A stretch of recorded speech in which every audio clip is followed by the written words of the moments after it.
Amen וחסרי אפיון יהודי בורך מלאכתי בכל מעבודי גויל יצחוי רוני ומרודי וכוחתוי וקים לעודדי פורץ ושלח ושמח לבובי לסליהו הנובי בוית ואוכן די סיפוקי זמן מזויני ולחם חוקי עלים חל גויים חישני יוניבי תופחות בסבא אוי נליב ויוי נקי יוברי משיחי לעיר מוי שובי אליהו הנובי יוברי משיחי לעיר מוי שובי אליהו הנובי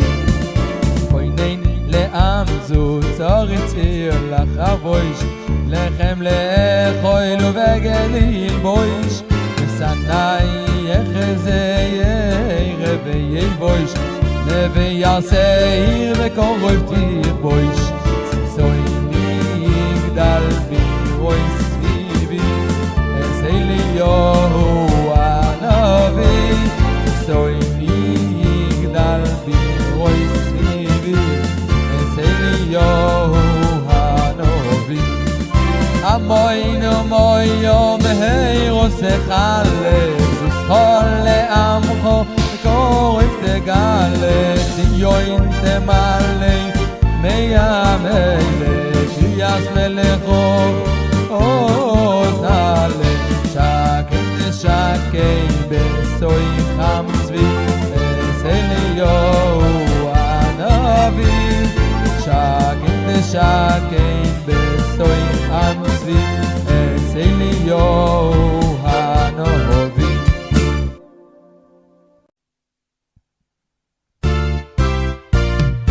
Chadesh sesoini kelo ve'ovi Es Eliyahu hanavi Amen וחסרי אפיון יהודי בורך מלאכתי בכל מעבודי גויל Boker Tov, shalom à tous, à toutes. Boker Tov, shalom. Merci d'être présent. Voilà, Bezrat Hashem. Bonne journée, beaucoup d'Atzlacha, beaucoup de réussite dans tous les domaines. Ceux qui doivent se marier, ceux qui sont déjà mariés. Bezrat Hashem. Beaucoup de santé, de bracha, dans tous les domaines. Alors hier, on était dans le sujet de l'Avdala, c'est-à-dire le discernement. Mais en fait, le fait de mettre chacun à sa place, en fait, c'est ça qui va permettre la communication. On voit que la communication entre le Shabbat et le Chol, c'est-à-dire entre la journée du Shabbat et la semaine, c'est justement de faire en sorte qu'on fait l'Avdala. C'est-à-dire on dit voilà, sachez qu'il y a une différence. Maintenant c'est la semaine qui commence. Et le fait que maintenant on fait une différence entre le Shabbat et la semaine, c'est ça qui va permettre de faire passer la lumière du Shabbat dans la semaine. Donc Rabbi Nathan il nous met en garde, il nous dit, et comprend bien ça, ça veut dire que c'est une notion qui est très spéciale, c'est-à-dire qui veut dire quelque chose de très profond. Et à chacun d'entre nous, on essaie, nous attachons de rentrer un petit peu pour voir plus précisément ce que ça veut dire.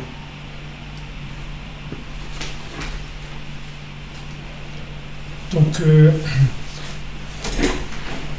quand chacun a sa place, c'est comme ça que on peut en fait communiquer. Alors, hier je vous ai dit que maintenant le monde essaye de mélanger, de faire des mélanges de tout, c'est-à-dire de dénaturer les choses, d'essayer de faire un maximum de choses qui soient qui soient dénaturés, c'est-à-dire qu'il n'y ait pas de, qui soient pas dans ce qu'ils ont été de façon originale ou originelle, comme Akadosh Baruch Hu les a fait. Et ça fait que quand la personne elle est pas ce qu'elle est, ou la chose n'est pas ce qu'elle est, donc elle peut pas communiquer avec son entourage. C'est-à-dire pour communiquer, il faut être à sa place. C'est la condition sine qua non. C'est-à-dire que si maintenant chacun est à sa place, alors on peut discuter. Si chacun n'est pas à sa place, si quelqu'un il se prend pour quelqu'un d'autre, il joue le rôle de quelqu'un d'autre, alors il n'y a pas de communication possible. En fait, on voit dans la Torah 6, dont je vous ai parlé déjà quelques fois ces jours-ci, dans la Torah 6 du Likutei Moharan, je vous signale que cette Torah, vous avez le Likutei Moharan traduit jusqu'à la Torah 74. Donc on a édité, ça fait 4 volumes à peu près. Donc dans la Torah 6, Rabbeinu il parle du fait que quand maintenant on a le côté gauche du cœur qui est plein de sang, que ce sang-là il est contaminé, c'est-à-dire c'est du sang qui nous pousse vers la consommation, vers les plaisirs de ce monde. Alors la façon de vider ce sang, c'est-à-dire de purifier le sang, c'est quand on reçoit des affronts, qu'on se taise. Alors Rabbeinu dit que pourquoi on reçoit un affront? Qu'est-ce que c'est un affront? Un affront, en fait, c'est une opposition à la place qu'on a. C'est-à-dire on n'est pas d'accord. Dans le Shamaïm, on nous dit voilà, t'es pas à ta place. Alors on reçoit un affront. Cet affront nous indique qu'on doit en faire des réglages parce qu'on ne se trouve pas à notre place. Alors la réparation, Rabbeinu nous dit, c'est de subir l'affront et de se taire. Rabbeinu nous dit, Yidom v'ishtok, il se tait dans le cœur, et ishtok avec la bouche. Il se tait, il dit rien, comme on dit, il encaisse l'affront. Et après, grâce à ça, il va pouvoir purifier le sang qui est dans le côté gauche. Alors ce sang il vient du fait que maintenant, comme il n'est pas à sa place, alors il n'y a pas d'harmonie, c'est-à-dire les choses, ça véhicule pas, ça roule pas, c'est-à-dire c'est pas avec de la vitalité. Les choses ne se font pas avec de la vitalité, elles se font avec de la rigueur uniquement. Parce que s'il y a de la vitalité, il n'y a pas besoin de rigueur. Et s'il n'y a pas de vitalité, alors la seule solution qu'on a pour véhiculer les énergies, c'est la rigueur. Donc la rigueur, c'est le sang. Et le sang, il fait que la personne, elle peut pas fonctionner. Elle ne peut pas fonctionner normalement, c'est-à-dire elle ne peut pas trouver sa place. Alors Rabbeinu nous donne un médicament, c'est-à-dire pour ça, il dit voilà, maintenant quand tu vas recevoir un affront, alors tu vas te taire, tu dis rien, tu parles pas, tu réponds pas, tu dis rien. Et avec ça, tu vas purifier ton sang. Et maintenant, la purification de ton sang, c'est ça qui va te permettre de trouver ta place, c'est-à-dire d'arriver à ce qu'il y ait un flux, que les choses elles commencent à devenir fluides. Alors, vous voyez, Esav, comme on l'a dit hier, il était entièrement rouge parce que Esav, c'est du fait que maintenant il s'est déconnecté de Yaakov, il est devenu une boule de sang, c'est-à-dire une boule de rigueur, c'est-à-dire qu'il n'a de fonctionnement que la rigueur. Il peut pas fonctionner autrement parce qu'il est déconnecté de Yaakov. Alors on a les trois Avot, Avraham, Yitzhak et Yaakov. Avraham, ça représente l'eau. Yitzhak, ça représente le feu. Et Yaakov, ça représente le souffle, le vent, le souffle. Donc maintenant, on dit Titen emet le Yaakov, que Akadosh Baruch Hu donne la vérité à Yaakov. C'est-à-dire que la vérité, c'est le souffle. De la même manière que vous avez un souffle de vie qui fait que notre corps il fonctionne, c'est-à-dire qu'on est vivant et qu'on arrive à créer une communication entre l'âme et le corps. Parce que si maintenant l'âme, elle décide de plus communiquer avec le corps, eh bien c'est dommage parce que le corps il va mourir, l'âme, elle va monter, donc elle ne va plus avoir de possibilité de réparer dans ce monde, d'agir dans ce monde. Et le corps, bien sûr, il va aller dans la terre, donc il n'aura pas fait ce qu'il avait à faire. Donc, si on veut maintenant que le corps et l'âme ils soient liés, il faut du souffle. Le souffle, c'est ce qui permet de communiquer, de rendre la vie, de créer un flux entre le corps et l'âme. Alors ce principe-là de Yaakov, que Yaakov c'est le souffle, en fait, vous voyez que tous les éléments qu'il y a dans le monde, et lorsque ces éléments-là sont opposés, alors ça veut dire que c'est des éléments, ce sont des éléments ou d'eau ou de feu, c'est-à-dire qui s'affrontent. Alors Abraham, c'est l'eau, c'est-à-dire c'est le côté expansif, le côté de la bonté, le côté de la chorma, de la sagesse. Et Yitzhak, c'est le feu, c'est le côté de la rigueur, c'est-à-dire c'est le côté de la structure, de la mise en place des éléments, de manière à ce que le chesed puisse s'installer dans le monde. Alors quand il y a deux choses deux individus qui se rencontrent, et notamment dans un couple, alors le mari c'est l'eau et la femme c'est le feu. Alors maintenant on dit si ils ont le mérite, alors la shrina elle est parmi eux, c'est-à-dire s'ils méritent, alors il y a la résidence d'Hachem qui se fait dans leur foyer parmi eux, c'est-à-dire que s'ils ont le mérite, alors c'est Yaakov qui va résider dans leur maison, c'est-à-dire l'harmonie de Yaakov, le émet de Yaakov, et comme Yaakov, on dit que lui, il a mis la prière au niveau de la maison.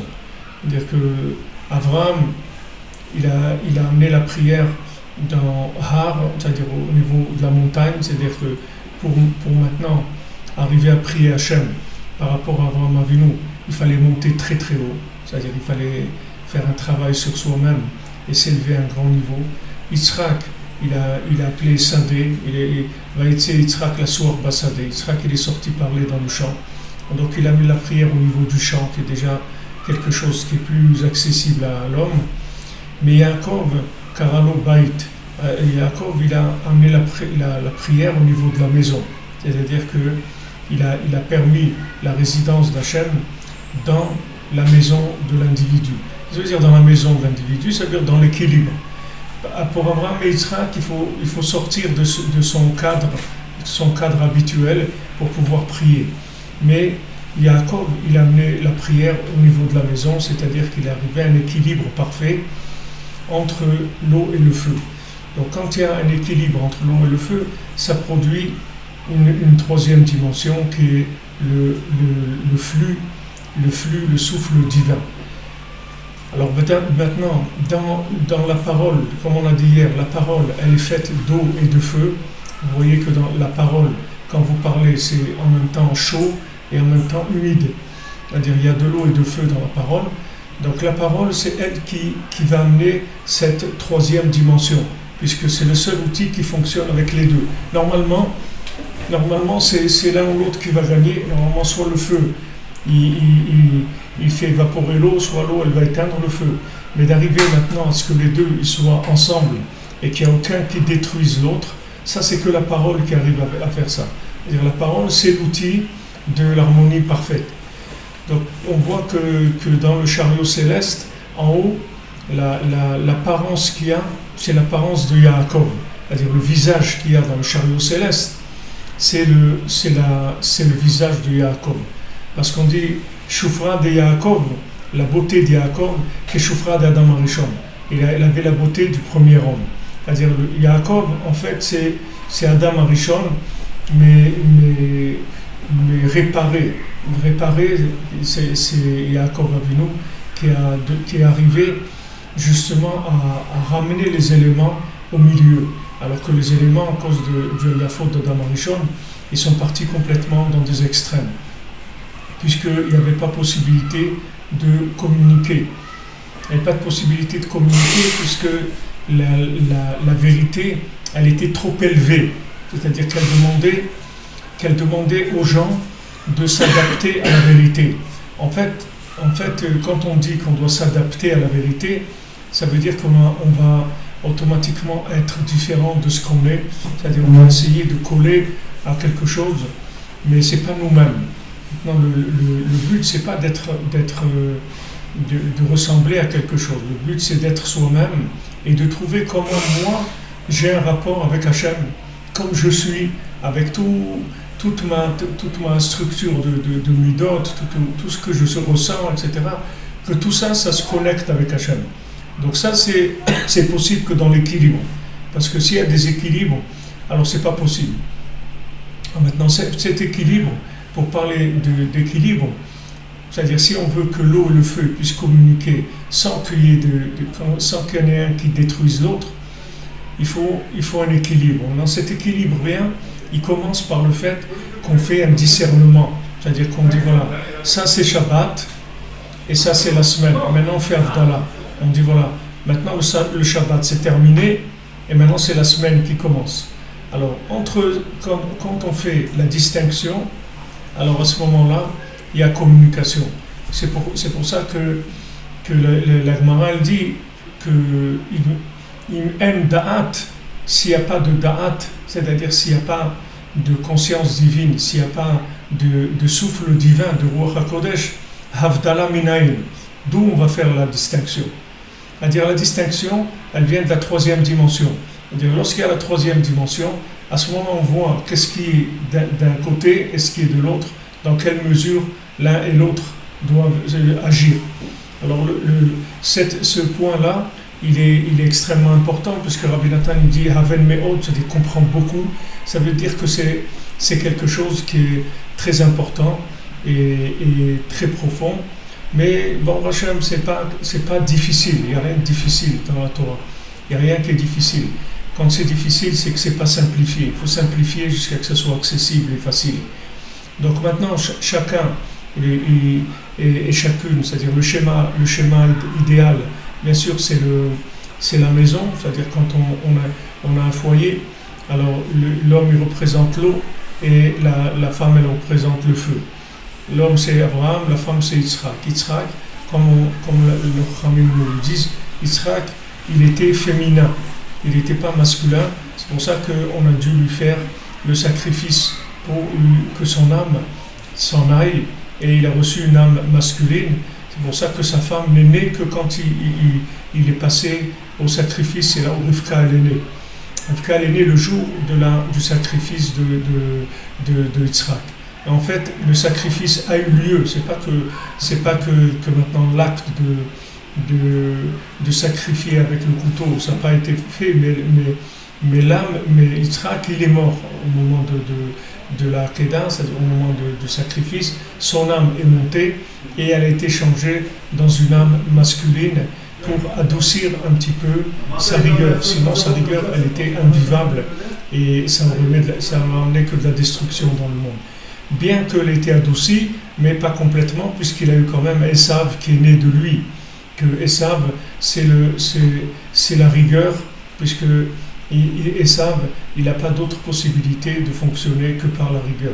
S'il veut fonctionner sans rigueur, il doit se connecter à Yaakov. Et à ce moment-là, Yaakov, il lui donnera le souffle. Maintenant, Esav, il n'a pas de souffle.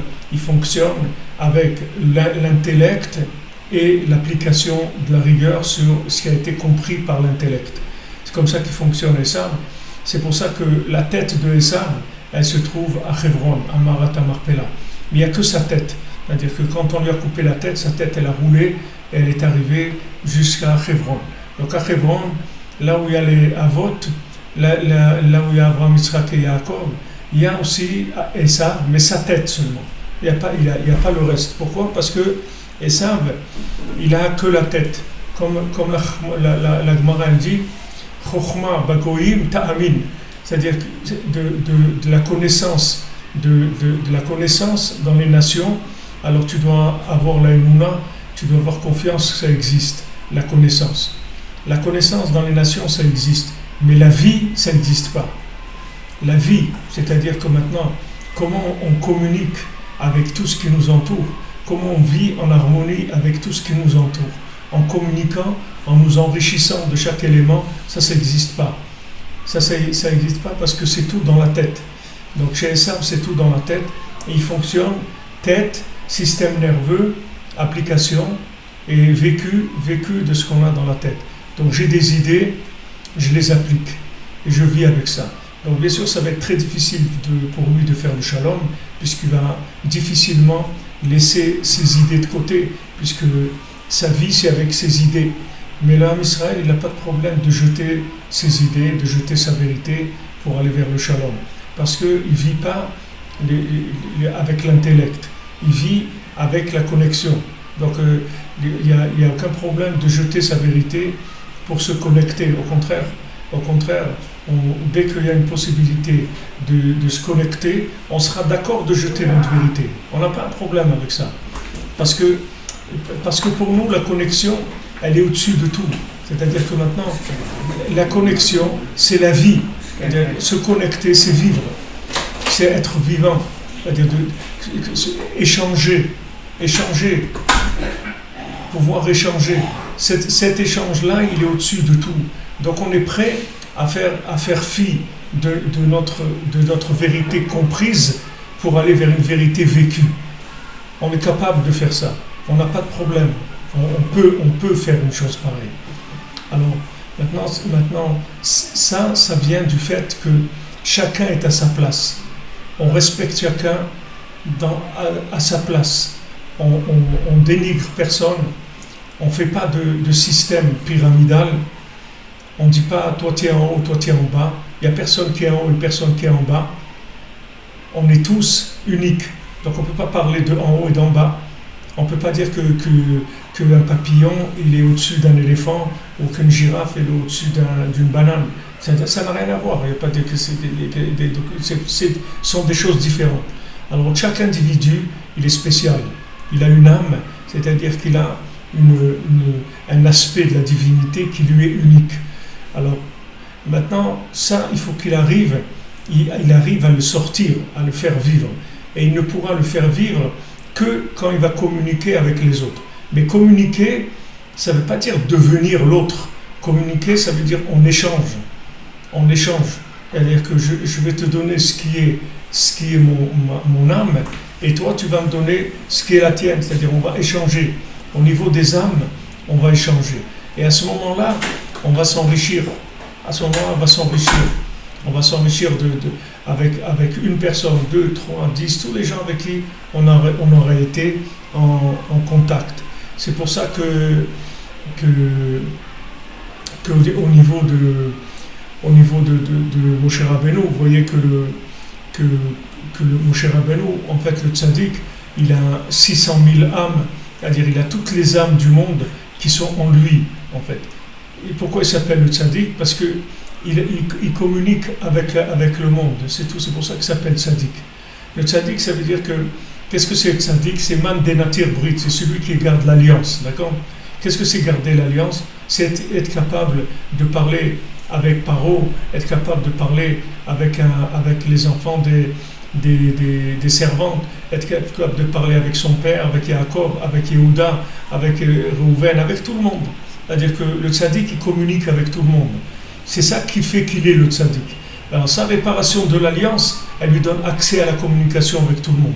Maintenant, celui qui n'a pas réparé l'alliance, c'est-à-dire qu'au niveau communication avec Hachem, il a un problème. Alors ça va se traduire dans le fait qu'il va avoir des individus avec qui il ne va pas pouvoir communiquer. Parce que son niveau d'alliance, il n'est pas assez fort pour communiquer avec ces individus, et notamment avec les gens qui lui sont opposés. Et l'être qui t'est le plus opposé dans le monde, c'est ton conjoint. C'est l'être le plus opposé qui existe. C'est ton opposé complet. Parce que quand il a créé Adam Arishon et Chava, il les a créés dos à dos. Ils étaient dos à dos, ils étaient collés par le dos.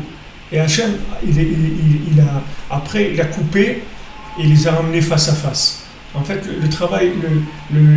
le travail de la vie, c'est ça. C'est-à-dire, tout notre travail dans notre vie, c'est de se marier. Donc, quand on se marie, on se donne le dos. C'est le point de départ. On est dos à dos. Parce que chacun, il voit complètement différemment. La femme, elle voit vers le côté feu. L'homme, il voit vers l'eau. Donc, c'est complètement opposé. Et si maintenant on commence à amener chacun sa théorie, ça ne va pas marcher.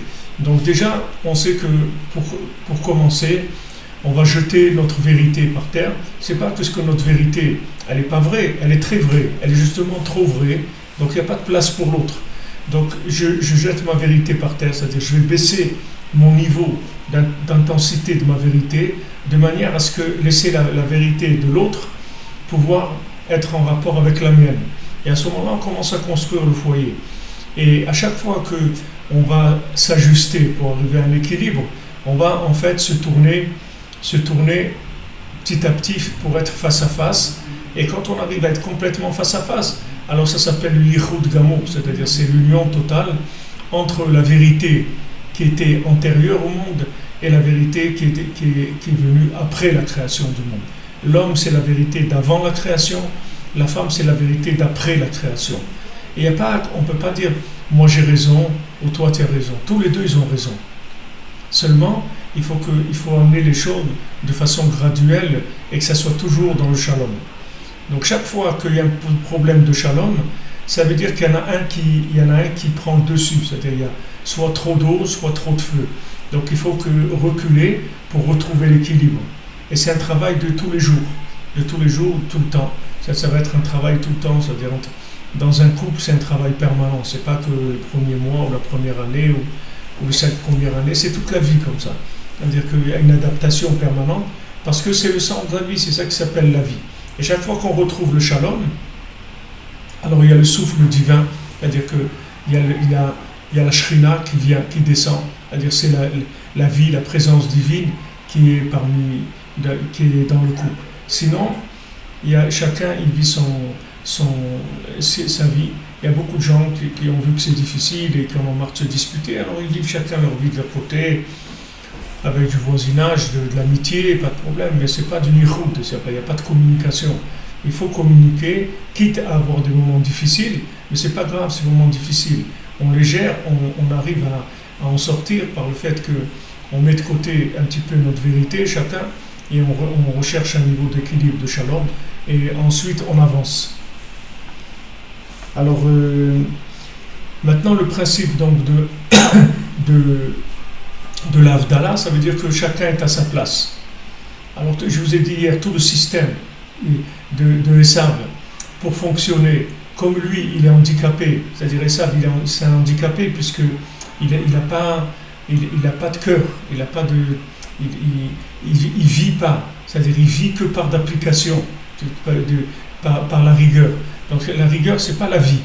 La vie, c'est le chesed, qui est la bonté qui est structurée par la rigueur. Mais quand il n'y a que de la rigueur, il n'y a pas de vie. Donc Esav, il va aller chercher sa vitalité dans les zones les basses, c'est-à-dire dans les plaisirs de ce monde, etc. C'est là-bas où il va chercher un peu de lumière, un peu de vitalité. Mais si maintenant il arrive à un équilibre, il n'y a pas besoin d'aller chercher la vitalité dans les poubelles du monde. On peut trouver la vitalité, elle se trouve dans la communication et ça nous satisfait complètement. On n'a pas besoin d'autre chose. On a besoin juste de vivre dans un monde qui nous parle, de vivre dans un monde avec lequel on communique. Communiquer avec ce qu'on mange, communiquer avec nos vêtements, communiquer avec tout ce qui nous entoure. C'est-à-dire, tout ce qui nous entoure, ce sont des éléments qui s'expriment. Tout s'exprime, il y a un langage, tout exprime. Mais pour ça, il faut être dans un shalom. Si on est dans la rigueur, tout ça, ça ne s'exprime pas. La bria, toute la créature, toute la création, elle ne s'exprime pas. Elle ne peut pas s'exprimer avec de la rigueur. Donc chacun se met à sa place. Et en étant à sa place, on respecte l'autre, on cherche un terrain d'entente et on communique. Et on va s'enrichir les uns des autres. Comme ça que le monde fonctionne. Donc maintenant, Shabbat, c'est super, c'est un jour très élevé, c'est un jour où on quitte complètement la matière, où on monte très très haut, puisqu'on reçoit une âme supplémentaire, un supplément d'âme, c'est-à-dire on a le droit à une part d'âme beaucoup plus élevée. Donc à ce moment-là, quand on reçoit cette âme plus élevée, c'est sûr qu'il y a une joie, il y a une compréhension d'Hachem qui est beaucoup plus élevée. Il y a beaucoup d'éléments qui sont boostés grâce au Shabbat. Maintenant, quand le Shabbat est fini, il faut faire une distinction. Il faut dire, voilà, maintenant, on était dans Shabbat, maintenant on repasse dans la semaine. On va rentrer dans la semaine. Quand on rentre dans la semaine et qu'on fait la Havdalah, c'est-à-dire on fait la coupure, on dit, voilà, ça c'est Shabbat, ça c'est la semaine. C'est comme ça que le Shabbat et la semaine, ils vont communiquer. Parce que le fait que chacun est à sa place, c'est comme ça qu'on va communiquer. Tandis que si on mélange tout, il n'y a plus de communication. Ça s'appelle plus de la communication. C'est ce qu'ils appellent le melting pot. Le melting pot, ça veut dire c'est la mélasse totale. La mélasse de toutes les cultures, de tout. Et on dit, ouais, ça donne quelque chose de très original. C'est sûr que si vous mélangez toutes les couleurs, tous les trucs, etc., vous prenez toutes les peintures, vous les mélangez, etc., ça va donner une espèce de bouillabaisse qui va être un peu spéciale, mais ça n'a rien à voir avec le côté spécifique de chacun. Donc Esav, lui, il travaille avec le melting pot, c'est-à-dire lui, ce qui l'intéresse, c'est de créer des mélanges au maximum. Plus on va mélanger, moins on va communiquer. Puisqu'on ne peut pas communiquer, puisqu'on ne sait plus qui on est. On s'est tous mélangés. Donc on ne peut pas communiquer. Alors quand ils ont commencé à faire voir l'égalité de l'homme et de la femme, c'est vrai qu'ils sont égaux dans leurs droits chacun, mais ils ne sont pas égaux. L'homme avec une femme, c'est pas égal. Donc ils ont voulu égaliser ça. Et ça, c'est un mélange.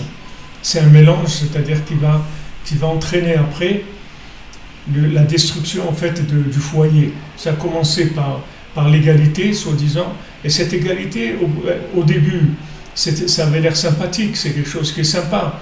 C'est comme le communisme et tout, ça a l'air très sympa au début. Ouais, c'est super, on va être égaux les uns les autres et tout, on va avoir le même salaire. Mais le problème, c'est qu'après, il n'y a plus de vitalité. Si vous avez connu, je ne sais pas si vous avez connu, mais moi j'ai connu l'URSS, quand c'était avant quand ça s'appelait l'URSS, c'est-à-dire avant 1988. Mais vous voyez, les gens, ils n'avaient pas du tout envie de faire quoi que ce soit. Ils ont envie de rien faire, parce qu'ils n'ont aucune vitalité. Quand dans un hôtel, ils ont emmené la peinture pour repeindre l'hôtel, alors vous voyez l'hôtel, ils l'ont repeint avec du vert, du rose, du marron, un peu de tout, les couleurs comme ça a été bizarre. Alors quand on parlait avec eux, ils disaient, mais ces couleurs-là, c'est dommage, pourquoi vous ne faites pas? Ils disent, mais nous, il n'y a pas de couleur ici, nous on reçoit la peinture, on nous envoie la peinture, on reçoit la peinture, on doit peindre, c'est tout. Il n'y a pas que maintenant on va commander des couleurs. Il n'y a pas de couleurs, on reçoit ce qu'on nous donne, c'est tout. Il n'y a pas de... Donc vous voyez ce système-là. Quand on veut dire communisme, c'est-à-dire commun, c'est-à-dire dire que tous on est commun, on est tous pareils, le résultat, c'est qu'il n'y a pas de vitalité, que les gens ne voulaient plus avoir d'enfants, que personne n'a envie de travailler, que la productivité dans les usines et tout, elle est nulle, parce qu'il n'y a personne qui a envie de travailler, c'est normal, il ne sait même pas qui il est. Donc il n'y a pas de vitalité. Vous voyez qu'il n'y a pas d'échange, il n'y a pas de vie. Donc à la fin, ça donne une extinction. Et après, bon, ce système-là, il a disparu. Il a disparu gentiment. On a tué 30 millions de gens pour le mettre en place. Et il est parti comme s'il n'avait jamais été là. Parce que le fait de dire on est commun, on est tous pareils, c'est quelque chose de faux. On n'est pas tous pareils, on est tous différents, complètement différents, mais il n'y a pas de supériorité. C'est ça qui manque. C'est-à-dire l'équilibre, il est là. Les communistes, quand ils disent on est tous pareils, c'est vrai qu'on est tous pareils. C'est-à-dire qu'on est tous pareils, c'est-à-dire on est tous, si on veut, égaux, c'est-à-dire on a tous nos droits. Mais notre droit, ça ne veut pas dire on ressemble les uns aux autres. On est différents et on communique. C'est ça la différence. C'est pas communisme, c'est communique qu'il faut. C'est pas communisme, c'est communique, c'est-à-dire communiquer. C'est pas communismer qu'il faut, c'est communiquer. C'est-à-dire on fait pas des gens tous les mêmes. On dit pas toi tu as le même salaire que l'autre et que l'autre. Non, chacun il va faire sa vie. Il va avoir un salaire comme ça, l'autre un salaire comme ça, l'autre. Parce que par rapport à son âme, il a besoin de ça. Il y en a qui, par rapport à son âme, il a besoin de richesse, l'autre il a besoin de moyens, un autre il a besoin de pauvreté. Chacun par rapport à ce que Hachem sait. Et il y a des périodes dans la vie aussi, il y a des périodes où la personne elle va passer par telle façon de vivre, elle va changer, etc. Tout ça par rapport à son âme. Alors si on veut communiquer, c'est principalement en acceptant la différence des individus. C'est comme ça qu'on va communiquer. Et si on va maintenant rendre les gens communs, on arrive au silence. C'est-à-dire on arrive au mutisme. C'est-à-dire on ne peut plus parler. On ne peut plus parler parce qu'il n'y a rien à dire. On va parler avec qui? C'est deux clowns. Qu'est-ce qu'ils vont parler? Lui il fait semblant d'être ça et l'autre il fait semblant d'être ça. De quoi ils vont parler? Ils n'ont rien à parler. Et quand ils vont parler, qu'est-ce qu'ils vont raconter? Un troisième clown qui parle à la télévision, ils vont répéter ce qu'il dit. C'est tout, ils ont rien à dire. Mais tu peux dire quelque chose qui n'a jamais existé. Tu peux dire quelque chose que personne n'a jamais dit. Mais pour ça, il faut que tu sois à ta place, c'est tout, que tu sois toi-même. Que tu sois toi-même, c'est-à-dire que tu te laisses pas broyer par le système. Le système, il broie tout, il fait tout des saucisses, il remplit des saucissons, des saucisses, il met tout là-dedans, tout ce qu'il y a, et ça prend une forme de saucisson, c'est tout. Il fait des gens des saucissons, c'est tout. Que chacun, il doit ressembler, voilà ce qu'on te propose, il y a ça ou ça ou ça, c'est tout. Moi, je veux pas, tout ça, ça m'intéresse pas. Mais rien d'autre, ben, je vais trouver. Il y a quelqu'un d'autre, tout ça, il y a moi, c'est tout, je vais me trouver. Ouais, mais de toute façon, tu vas revenir, hein, tu n'auras pas le choix. Non, je ne veux pas revenir. Je suis jamais venu et je ne vais jamais revenir. Je vais me chercher, c'est tout, je me trouve. Alors maintenant, plus quelqu'un s'est trouvé, plus il peut communiquer avec les autres et il peut s'enrichir des autres. Mitalmida yoter mikulam. La Mishnah dit, de mes élèves, j'ai appris plus que de tout le monde. C'est-à-dire que maintenant, j'ai beaucoup plus appris de mes élèves que de ce que j'ai essayé d'étudier moi-même. C'est-à-dire avec mes élèves, on a échangé. Il y a un échange qui se fait entre l'enseignant et les élèves. Et ça enrichit tout le monde. C'est comme ça qu'on s'enrichit. Et l'enseignant, quand on dit Moshe Rabbeinu, Moshe notre enseignant, notre Rav, c'est-à-dire celui qui, quand on dit Rabbeinu, c'est par rapport, Moshe Rabbeinu, c'est par rapport aux enseignements qu'il nous donne. Pourquoi il s'appelle Rav? Rav, ça veut dire beaucoup, ça veut dire multiple. Maintenant, ce multiple-là, il vient de sa capacité dans l'alliance de communiquer avec tout le monde. C'est pour ça que Yosef, il parlait toutes les langues. Même par eux, il parlait presque toutes les langues. Mais il ne parlait pas Lashon HaKodesh, il ne connaissait pas le Lashon HaKodesh. Mais Yosef, il connaissait toutes les langues. Il parlait toutes les langues. Pourquoi? Parce que c'était un spécialiste en communication. Il parlait toutes les langues. C'est pas qu'il a appris avec une application dans le téléphone. Il a appris les langues uniquement parce que c'était un homme de communication. Donc automatiquement, il parlait toutes les langues. C'est quelque chose qui était évident. Et il pouvait interpréter un rêve à quelqu'un. Il pouvait dire, voilà, le rêve, c'est ça ce qu'il veut dire. Comment il pouvait savoir ce qu'un rêve il voulait dire? C'est parce que il avait l'alliance, il avait l'outil de communication. Donc cette alliance, elle commence par le fait qu'il y a un respect de la nature, c'est-à-dire un respect des éléments comme ils sont. Maintenant, il y a aussi un Rav, il y a le Rav aussi qui s'appelle Rav de Klippa, que Rabbeinu dit, le Rav du côté négatif, du côté de la Klippa, du côté de la Touma, du côté de l'impureté, parce que Esav, quand il a rencontré Jacob, il lui a dit Yeshli Rav. Moi j'ai un Rav. Moi j'ai un rave, parce que Yaakov, qu'est-ce qu'il a fait? Il lui a offert des troupeaux, il lui a offert des cadeaux, il lui a fait des cadeaux. Maintenant ces cadeaux, c'était pour communiquer, d'accord? Mais Esav, il ne voulait pas communiquer avec Yaakov. Esav, il voulait détruire Yaakov, il ne voulait pas communiquer avec lui. Il ne voulait pas communiquer avec lui. Donc il lui a dit, je veux pas ne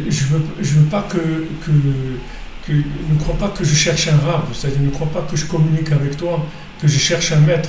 Yesh li rav, moi j'ai déjà un rave. Alors Rabbeinu dit que le rave de Esav, c'est le rave de Klippa. Et c'est quoi le rave de Esav? C'est le roi Sehara, c'est la tempête. C'est-à-dire il marche avec de la tempête. Il marche avec beaucoup de rigueur, beaucoup de mise en scène comme ça, comme c'est la Kim Jong ou je sais pas quoi, des gens, ils disent voilà, on va détruire la bombe atomique, vous savez ce qu'on va vous faire tous les jours. Il est en train de vivre qu'avec ça, à faire des défilés militaires et menacer le monde qui va envoyer des bombes atomiques et tout. C'est ça sa vie. C'est ça sa vie. Mais il n'a pas envie de vivre tranquillement, de s'asseoir, prendre une tasse de café avec quelqu'un et échanger quelque chose. Non, ça ne l'intéresse pas. Ça ne l'intéresse pas parce qu'il ne sait pas ce que c'est communiquer. Il ne sait pas. Alors sa vie, c'est quoi? C'est que la tempête. C'est que la tempête. Mais la tempête, comme dans le mot tempête, vous voyez le mot temps. C'est-à-dire que la tempête, c'est juste quelque chose de fictif. C'est-à-dire c'est une force fictive. Mais la tempête, elle va se terminer. La Gemara, elle dit, quand tu vois Esav qui fait de la tempête, ne te bats pas avec lui, ne dis rien du tout, baisse la tête, attends, tu vas voir, il va tomber tout seul. Parce que lui, en fait, c'est un exploitant du temps. Donc, comme c'est un exploitant du temps, et que le temps passe, donc il tombe tout seul. Il n'y a pas besoin de faire la guerre. Pas besoin de faire la guerre. Il faut juste de la patience. Et quand vous faites la guerre, au contraire, vous faites durer la chose encore plus dans le temps. Mais si vous ne répondez pas, il n'y a plus de guerre. S'il n'y a pas de guerre, le gars, il va mourir, c'est tout. Regardez le communisme, il est mort tout seul. On n'a tué personne, on n'a pas tué une personne pour enlever le communisme. C'est tombé tout seul. Mais ça y est, un jour, les gens se sont levés un matin, ils ont dit « Ah tiens, où est le communisme ?» Je ne sais pas, il est parti. Et ben, oui, il est parti. Avec le temps. Avec le temps. Le temps, ça c'est quelque chose d'extraordinaire. C'est un tikkun nifla, méonde, c'est une réparation extraordinaire parce que ça détruit tout ce qui est né du temps. Tout ce qui est né du temps, c'est-à-dire c'est faux, c'est né du temps. C'est pas né, ça vient pas d'au-dessus du temps, ça vient que du temps. C'est une invention du temps. Donc cette invention du temps, elle va disparaître avec le temps. Le temps lui-même, il va la faire disparaître. C'est pour ça que quand tu fais tchouva, on te dit, alors tu dis voilà, moi je viens, je me présente. Je fais tchouva et je veux le maximum, vous me donniez le max, je vais aller au maximum. Alors on dit voilà, ce que tu vas faire, tu vas attendre. Alors on dit celui qui veut faire tchouva, on l'aide. Comment on l'aide? On le fait attendre. C'est tout. Pourquoi? Parce que l'attente elle-même, ça va faire un tri. C'est-à-dire quand il va attendre, tout ce qui est faux chez lui, ça va disparaître. Et il va rester que le vrai. Et c'est ça la tchouva. En fait, la tchouva, c'est une attente, c'est tout. Faire tchouva, c'est attendre, c'est tout. C'est ça, faire tchouva. Tu attends. Tu attends quoi? Tu attends que la purification. La purification, elle vient du temps. Vous voyez, quand on parle de purification dans la Torah, c'est tout lié avec du temps. Il n'y a pas de purification comme ça, directe. On attend. Même si quelqu'un il va au mikvé, si vous prenez la première Mishnah de Brachot, vous allez voir que quand est-ce qu'on lit le schéma dans Arvit, quand les Kohanim y rentrent manger de la trouma, Matai et Matai, d'accord, mais Matai pour une schéma d'Arvit, que chez les Kohanim ochlim, que chez Kohanim nechnasim lechol b'trumatam. Quand est-ce qu'on peut faire schéma de Harvit? C'est quand les Kohanim ils rentrent manger la trouma. Alors qu'est-ce qu'il dit Barthénora? Il dit maintenant il y avait un Kohen qui était impur. Donc il a compté les jours qu'il fallait, même s'il fallait qu'un seul jour, il a compté.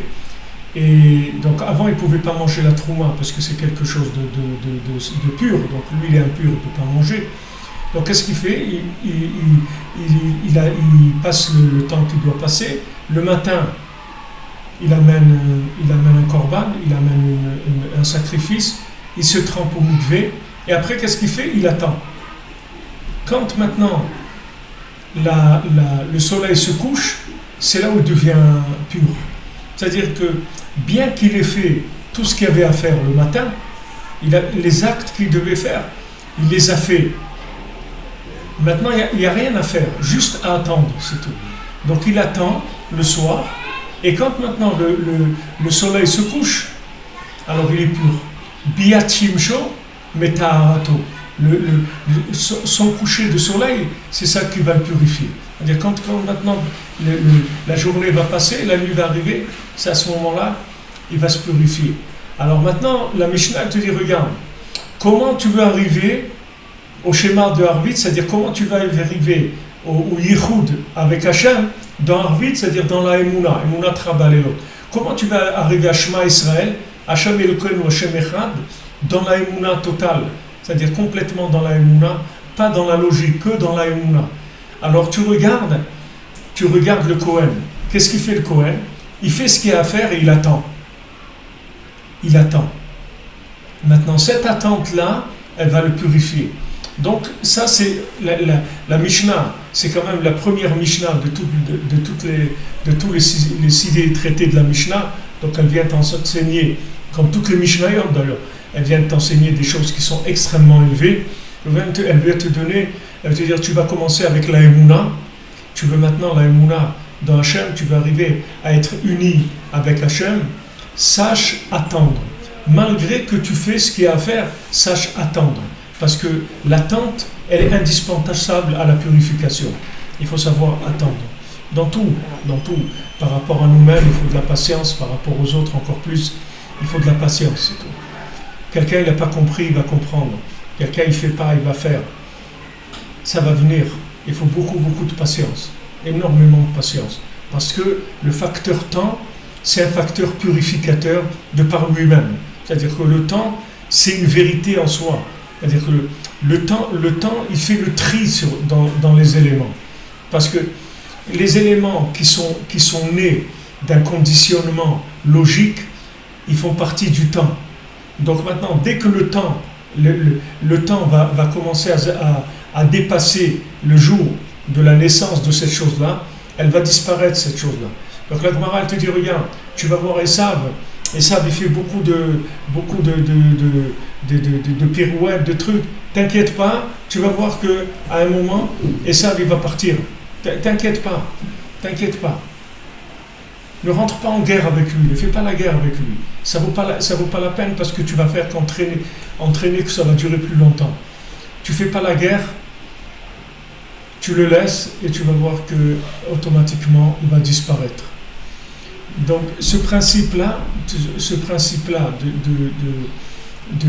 du shalom, c'est possible que si maintenant il y a un respect de l'identité profonde de chacun, on respecte son identité. On n'essaye pas de convertir le monde entier. C'est pas du tout ça. Si quelqu'un il vient de son libre choix, il veut se convertir, pas de problème. Au rabbin vient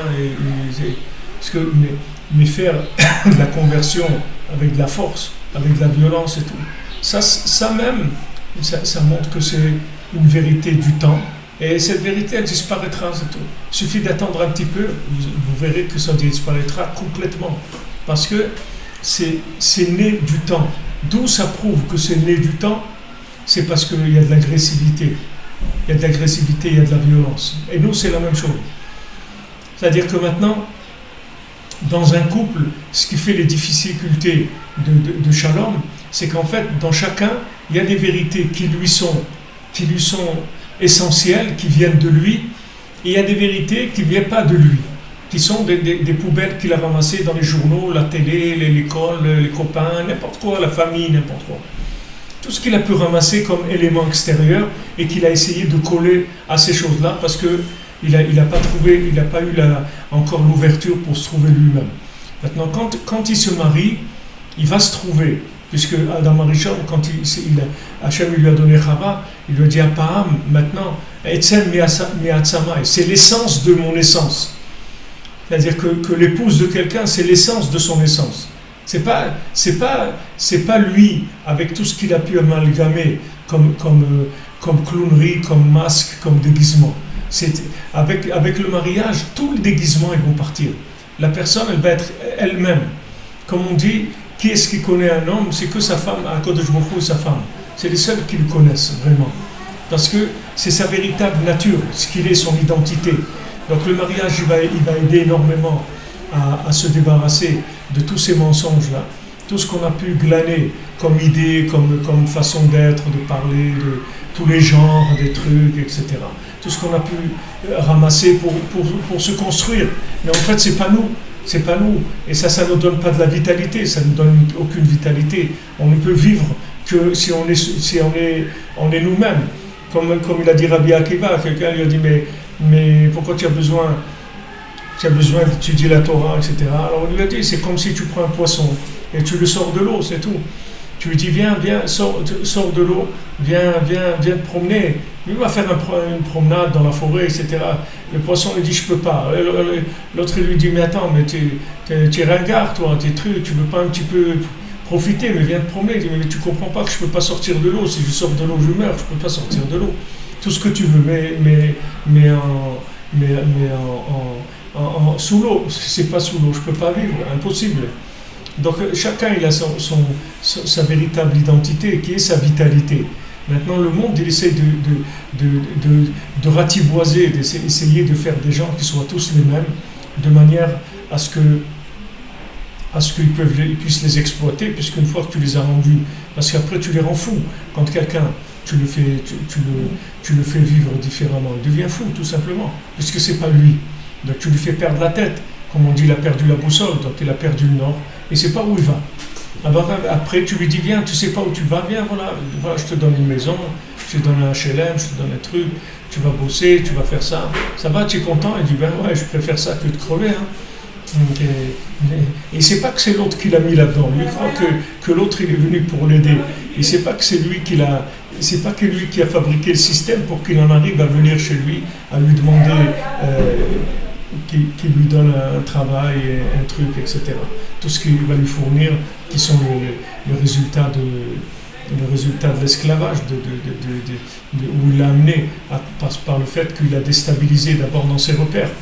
Au lieu d'aider d'être lui-même, il veut pas, parce que s'il est lui-même, il va jamais aller chez qui que ce soit, il va être lui-même, c'est tout, il va faire sa vie.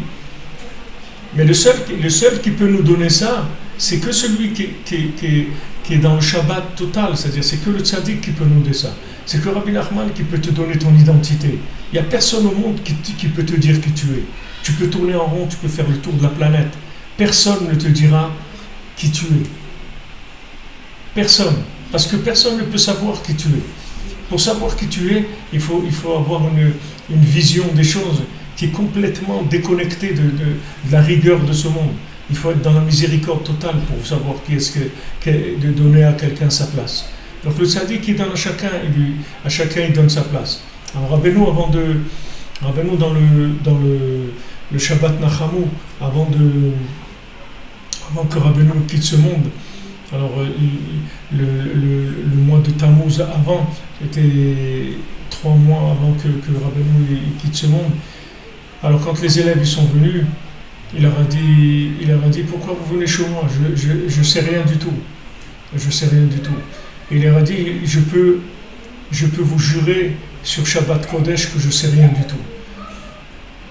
C'est-à-dire que Rabbeinu, il est arrivé à une telle annulation de la connaissance qu'il est arrivé à la miséricorde totale, à la connaissance de la miséricorde totale. C'est-à-dire, si tu veux connaître la miséricorde d'Hachem, c'est qu'en annulant ta connaissance.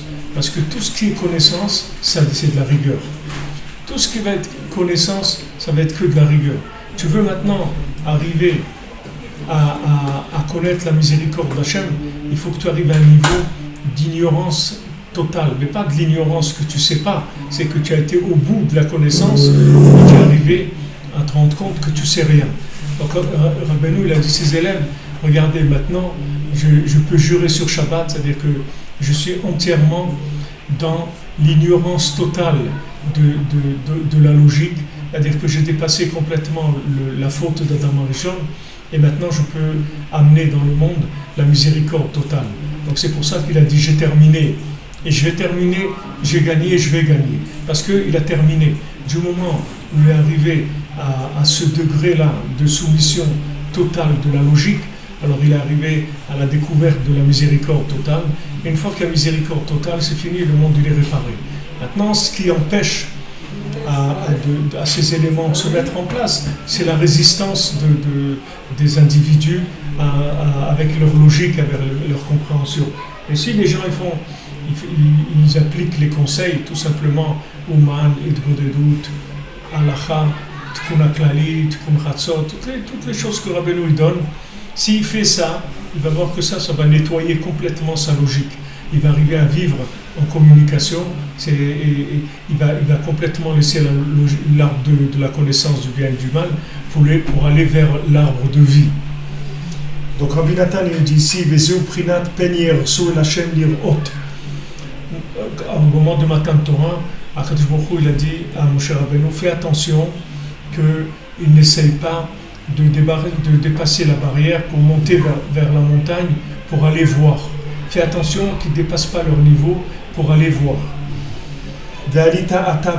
Et toi et Aaron, vous allez monter. Et reste qu'est-ce qu'il explique Rashi? Ata mechitza leatzmecha. Toi, tu as ta mechitza, c'est-à-dire toi, tu as ta limite. De Aaron mechitza leatzmo. Et Aaron, il a pour lui aussi sa limite.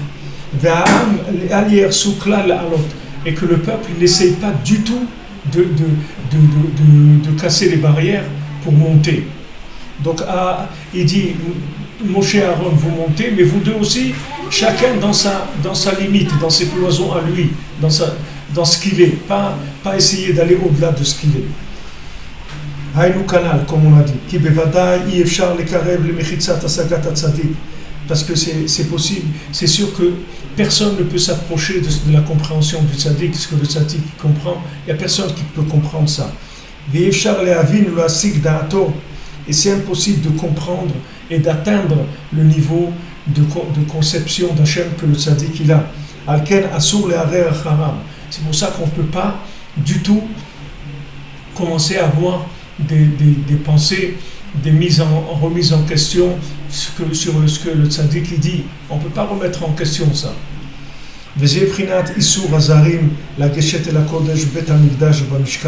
C'est pour ça qu'il y avait une interdiction pour les harim, c'est-à-dire ceux qui ne sont pas, qui sont étrangers, qui n'ont rien à voir avec le Beth Amikdash, de rentrer dans le Beth Amikdash.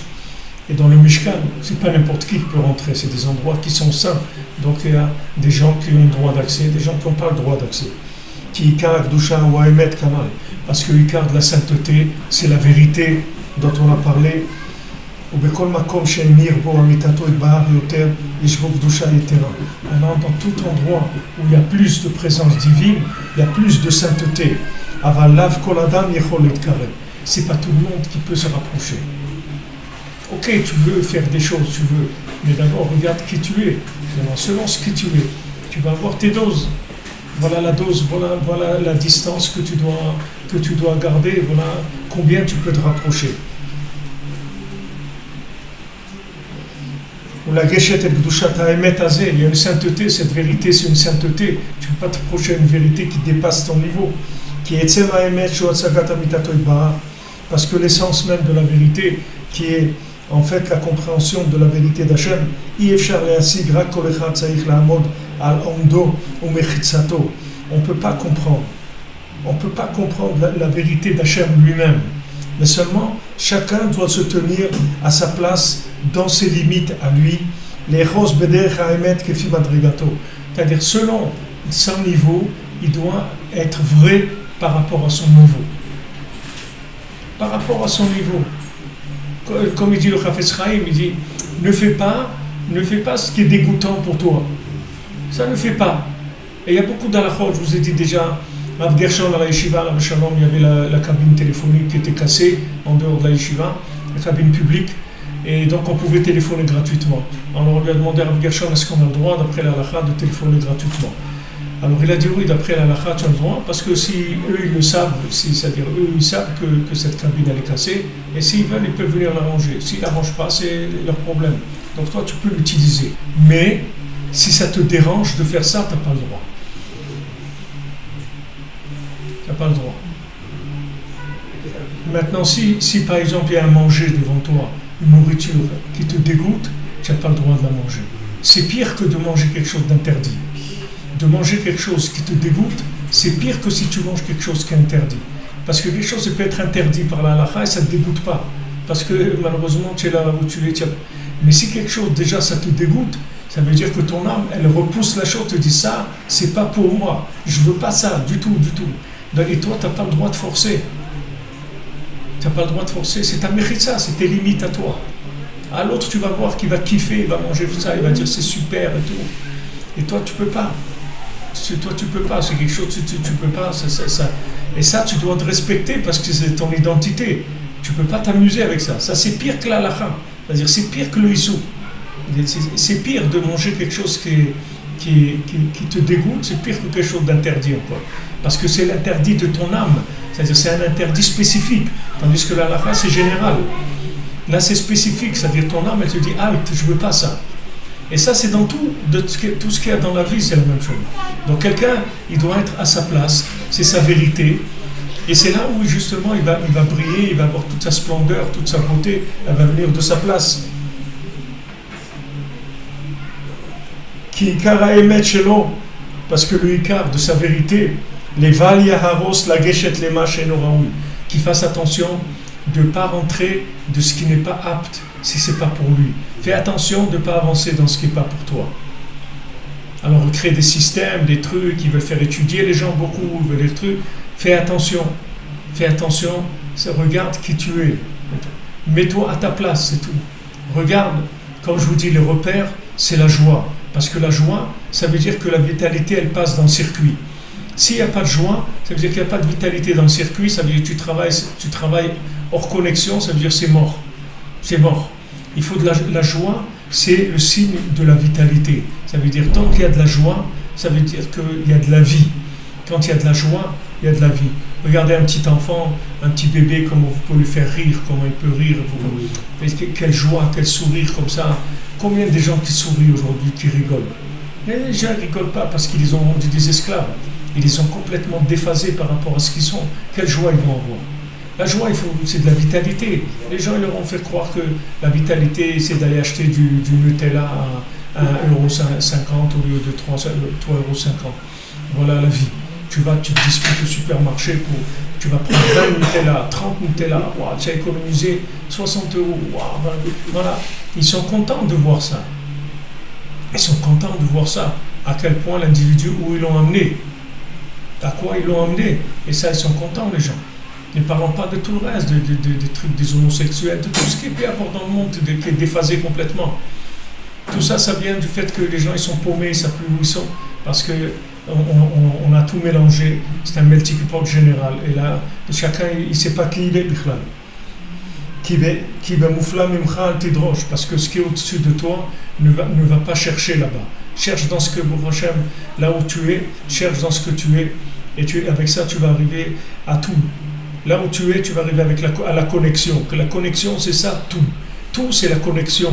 C'est pas la pyramide. C'est pas plus haut, non. Tout, c'est moi, ma connexion. C'est ça la vérité. La vérité, c'est la connexion. C'est pas le niveau pyramidal. Il faut fuir, parce que même dans la Torah de Esav, la Torah qu'il y a dans le monde, la plupart des enseignements de Torah, c'est de la Torah de Esav. C'est des trucs pyramidaux.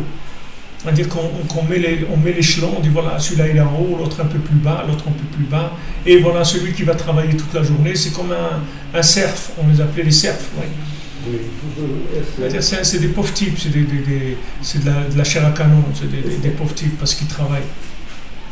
Et il ne peut pas savoir que ce bonhomme-là qui travaille, alors il est plus grand qu'un autre qui passe à sa place. Et c'est ce qu'il est venu faire le Baal Shem Tov. Le Baal Shem Tov, il lui dit, je suis venu déchirer les méchants érudits. Je suis venu les déchirer. Qui méprisent un cordonnier. Et tout ce qu'il a fait le Baal Shem Tov, c'est qu'il prenait les cordonniers, les gens simples, les cordonniers, les cuisiniers, les bergers, les trucs, il les réunissait, il faisait des Tehillim ensemble, et il les faisait monter, il voyait en haut dans le ciel, qu'est-ce que ça faisait quand il faisait des Tehillim. Et il leur faisait voir en live, qu'est-ce qui se passait en haut. En live, mamash, ils voyaient qu'est-ce qu'il y avait en haut quand ils étaient réunis en train de faire des Tehillim. Alors le Baal Shem Tov, déjà, il est venu casser cette chose-là. C'est ce mépris de celui qui n'est pas en haut de l'échelle. Ça, c'est le Baal Shem Tov, il est venu faire ça. Mais Rabbeinu, il est venu d'amener quelque chose de complètement nouveau. Il est venu donner à quelqu'un sa véritable identité. Sans casser rien du tout. Donner à chacun sa place. Automatiquement, tout ce qui ne le concerne pas, ça va disparaître. Quand tu viens au Man, quand tu fais Tikkun HaKlali, tu fais de Bodedou, tu fais ce que Rabbeinu te dit de faire, tu vas devenir toi-même. C'est tout. Tu vas devenir joyeux. Quand tu es toi-même, tu es joyeux. Parce que ça y est, la vitalité, elle circule. Ça devient fluide. Le sang il circule normalement, c'est-à-dire qu'il y a toute une circulation de la vitalité dans tous les éléments. Tu es joyeux de ce que tu fais. Comme le Tam, il était joyeux de ce qu'il faisait. Ah, c'est des chaussures à 3 coins. Laisse-moi tranquille. Et sa femme lui dit, mais regarde l'autre. Il dit, pourquoi tu me parles de l'autre? Ça, c'est moi. Ne me parle pas de l'autre. Super, qui c'est, moi, l'autre? Mais l'autre, il fait des chaussures, il les vend plus cher que toi. Il dit, je ne sais pas qui c'est l'autre, je ne sais pas. Moi, c'est ça. Et moi, j'aime ce que je fais. C'est extraordinaire. Mes chaussures, elles sont super. Il les embrasse. Il dit, elles sont magnifiques, elles sont extraordinaires. Parce que c'est lui. C'est ce qu'il a produit, lui. C'est à lui, c'est spécifique. Même si c'est tordu, mais c'est lui. C'est lui-même. Même si c'est pas, il ne pourra pas présenter ça au salon de la chaussure, sûrement pas. Mais c'est pas grave. Il ne cherche pas le salon de la chaussure, lui. Il cherche d'être dans la joie, c'est tout. Il n'a rien à faire du salon de la chaussure. Il n'a pas besoin que les autres lui disent Oscar de ça. Il n'a pas besoin d'Oscar, du tout. Je vais être moi-même, c'est tout. Je n'ai pas besoin de tout ça. Nimtza sheikar amshachat hakdusha shewa emet mishabat lechol. Donc on voit que comme on amène la sainteté de la vérité qui vient du Shabbat vers la semaine, du tzaddik vers le peuple, c'est précisément par l'Avdallah. Et ça, c'est le sort de l'Avdallah qu'on fait Motzei Shabbat. Et grâce à ça, spécifiquement, on amène la sainteté du Shabbat dans la semaine, comme on l'a mentionné avant. Voilà, Bezrat Hashem. Be'atzlacha, bonne journée, de bonnes nouvelles, de bonnes choses, beaucoup de santé, beaucoup de joie, beaucoup de vérité, beaucoup de sérénité, de tranquillité, de shalom, tout ce qu'il y a de meilleur au monde. Be'atzlacha.